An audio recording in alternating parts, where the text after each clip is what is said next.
Et de nombreuses recherches scientifiques ont confirmé ce constat. C'est le cas pour la maladie d'Alzheimer. Environ 44 millions de personnes dans le monde en souffrent. En France, ce sont 160 000 nouveaux cas chaque année. Selon l'INSEE, 1,3 million de Français pourraient souffrir de la maladie d'Alzheimer d'ici 2020. La maladie d'Alzheimer est une maladie neurodégénérative. La perte progressive de neurones entraîne une perte irréversible des fonctions mentales et de la mémoire. L'un des signes les plus courants de cette maladie est la perte de mémoire, caractérisée par l'oubli d'informations récemment apprises, de dates ou d'événements. La maladie s'étend par la suite jusqu'à causer la confusion, l'irritabilité, l'agressivité, des troubles de l'humeur ou du langage. Les scientifiques sont toujours à la recherche d'un remède qui puisse guérir de cette maladie, mais Mary Newport a peut-être trouvé une solution. Directrice d'une unité de soins dans un hôpital américain, ce médecin a choisi de partager comment elle a accompagné son mari atteint d'Alzheimer à l'âge de 54 ans. Après plusieurs recherches, Mary découvre que les acides gras à chaîne moyenne auraient la capacité de prévenir, voire de stabiliser la maladie.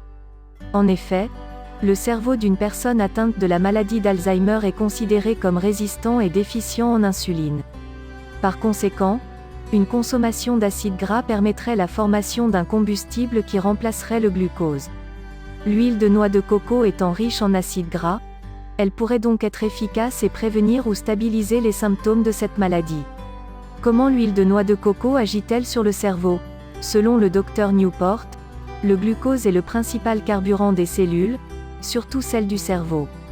Or, pour pénétrer dans ces cellules, le glucose a besoin d'insuline. Mary confirme que les scientifiques n'ont pas réussi à cerner tous les mécanismes de la maladie.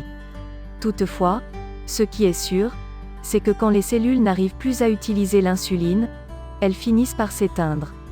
Ce qui affecte le reste des cellules qui commencent à se désintégrer quelques années avant que les symptômes apparaissent.